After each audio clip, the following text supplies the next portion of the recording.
The term muscle car is thrown around quite a bit, and we even do it a lot on this show. However, we decided to take a few minutes to look at the difference between the definition of muscle car versus pony car, and to look at a couple examples of each. Many people think a muscle car is just a fast car from the 1960s or 70s with a big engine. And while that definition is true to some degree, it gets a little more technical than that. Automakers began putting more powerful engines in lower option cars in the early 60s, resulting in machines like the 409 Bellaire and 406 powered Ford Galaxy. But these were full-size cars with as few options as possible to make them lightweight and more competitive in drag racing. Plymouth seemed to kind of lead the charge by putting their 413 wedge motors into family cars like this 1963 Sport Fury. But these were extremely limited production cars with high compression engines not suitable for daily driver use. 1964 seems to be the pivotal year for the evolution of the muscle car, with the birth of the mid-size car platform from General Motors known as the A-body.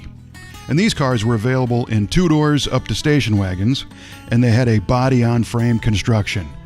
Automakers realized there was a percentage of the buying public that was hungry for high-performance cars, so the secret recipe was to install the largest regular production engine available into the lightest two-door mid-size car platform and back it with a manual transmission. Add some stiffer suspension components and give it a special name, and boom, you got a muscle car.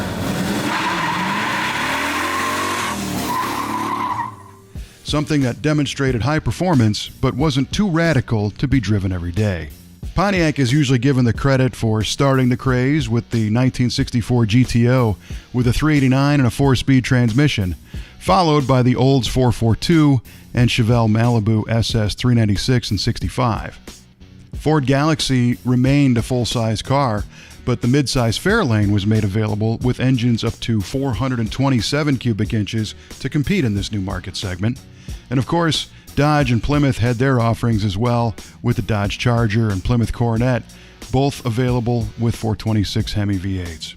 The muscle car party had begun.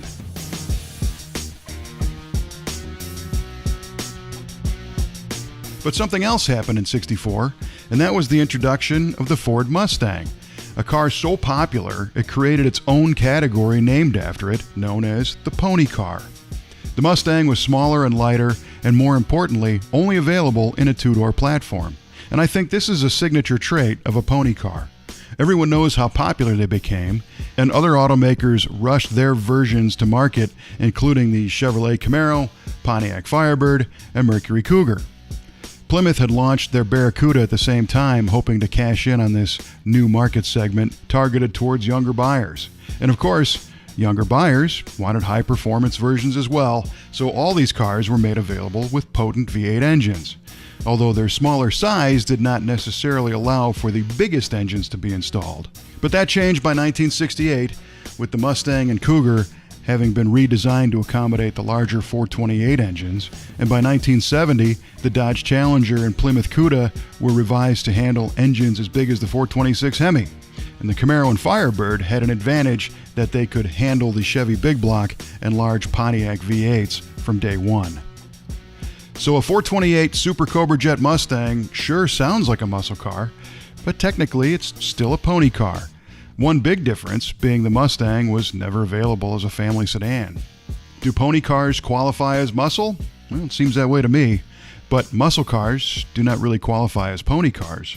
And full-size performance cars like the SS Impala and full-size Galaxy remain in their own category. Confused yet? Well, this is the reason why the muscle car term is used as a blanket name for many V8-powered cars of the era with high-performance capabilities. And yes, Corvettes are technically sports cars. The important part is that we dig them all here at Muscle Pony Sports Car of the Week, and we're happy to share the sights, sounds, and stories of all of them. What do you think? From the Brothers Collection, I'm Kevin Ostie, and we'll see you next time.